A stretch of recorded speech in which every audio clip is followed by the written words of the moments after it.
இது மகிமை நேரம். பிதாவாகிய தேவனாலும் கர்த்தராகிய இயேசு கிறிஸ்துவினாலும் உங்கள் எல்லாருக்கும் கிருபையும் இரக்கமும் சமாதானமும் உண்டாவதாக. சங்கீதம் 119 98வது வசனம் வாசிக்கிறேன்.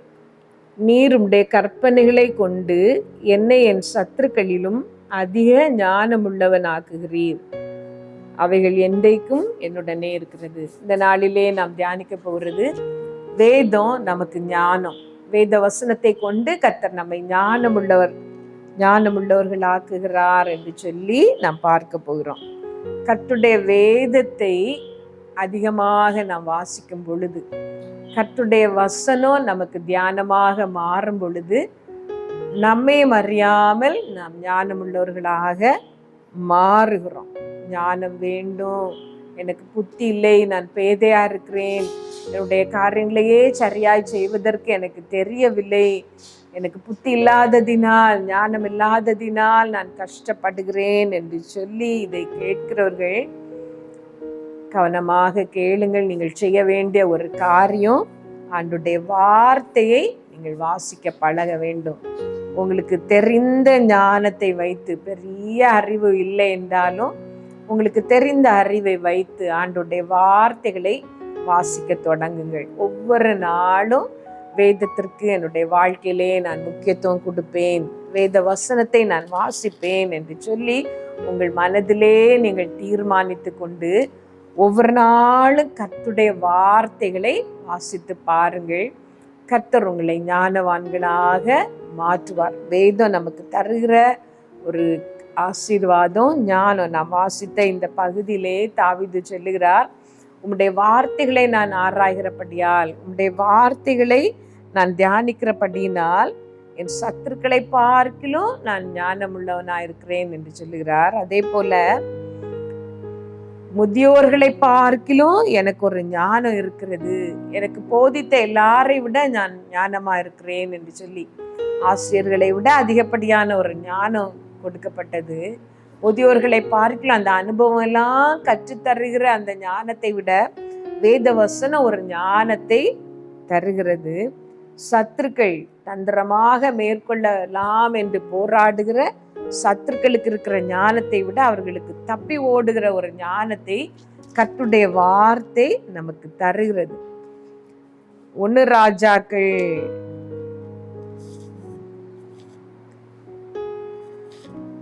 1 சாமுவேல் 23 அதிகாரம் 22வது வசனத்தை நான் வாசிக்கிறேன்.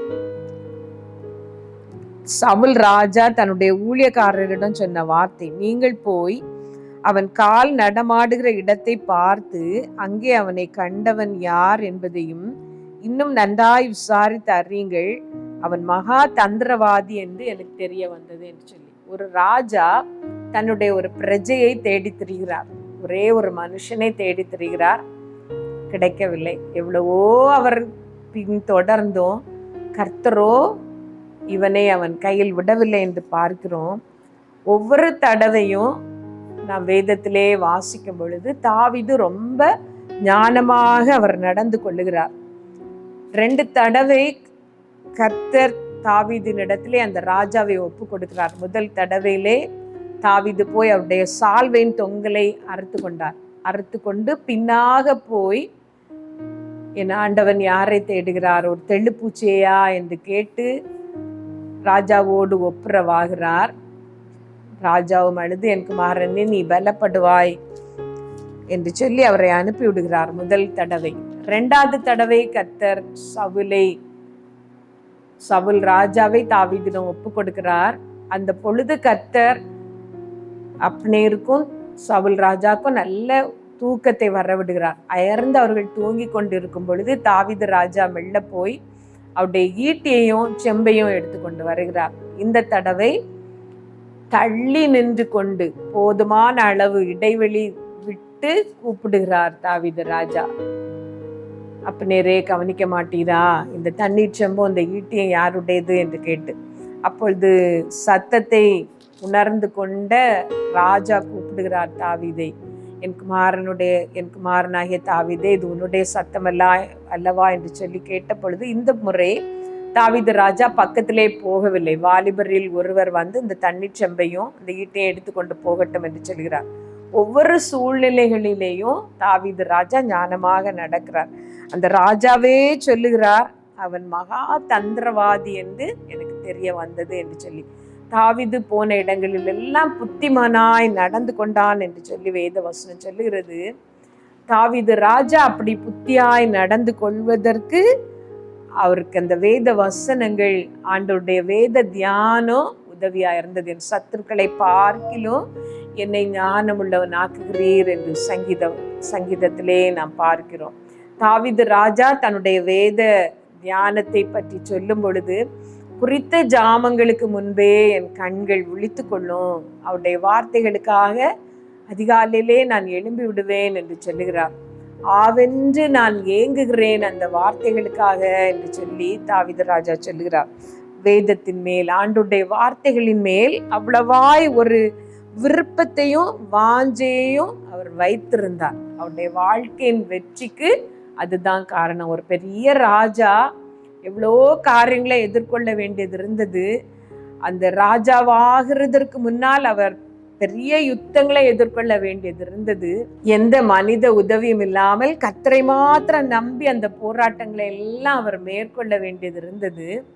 அந்த நேரத்திலே அவருக்கு துணையாக நம்பிக்கையாக இருந்தது ஆண்டவருடைய வார்த்தை. அதுவே என்னை தேற்றினது, அதுவே என்னை வழி நடத்தினது, என் கால்களுக்கு தீபம், என் பாதைக்கு வெளிச்சம் என்று சொல்லி கர்த்தருடைய வார்த்தைகளை அதிகமாக அவர் ஏற்றுக்கொண்டார். கர்த்தருடைய வார்த்தைகளுக்கு அவர் கீழ்ப்படிந்தார். ஞானம் நமக்கு வருவது வேத வசனங்களில் இருந்து, வேத வார்த்தைகளில் இருந்து.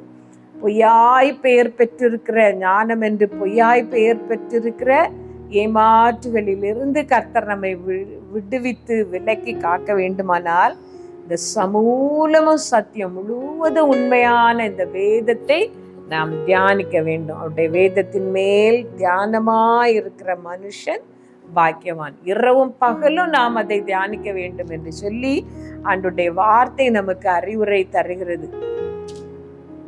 அதை வாசிக்க வேண்டும், அதை தியானிக்க வேண்டும். இரவும் பகலும் நாம் தியானமாயிருக்கும் பொழுது நாம் செய்வதெல்லாம் வாய்க்கும் என்று ஆண்டவர் நமக்கு வாக்கு தந்திருக்கிறார். கர்த்தருடைய வேதத்தின் மேல் பிரியமாயிருந்து, ஆண்டவருடைய வேதத்திலே நாம் பிரியமாயிருந்து அதை தியானிப்பதற்கு சில காரியங்களை நாம் விட வேண்டும்.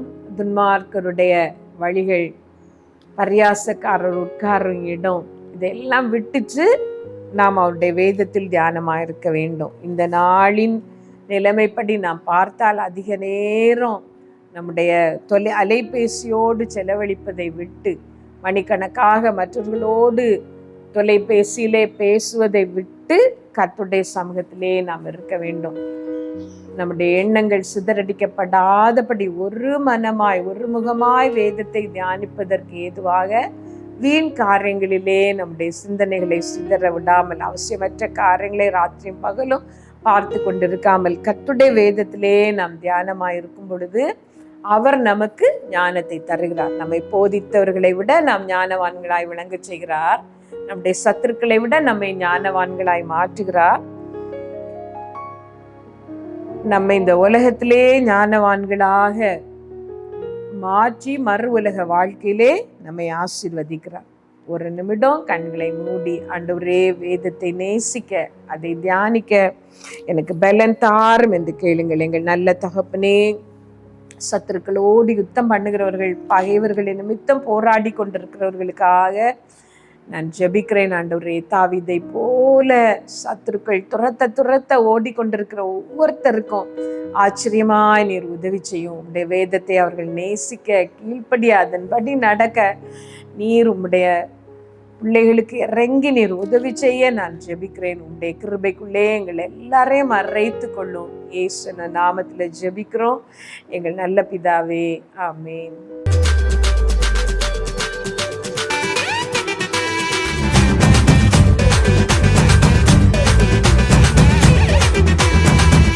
மகிமை மகிமை மகிமை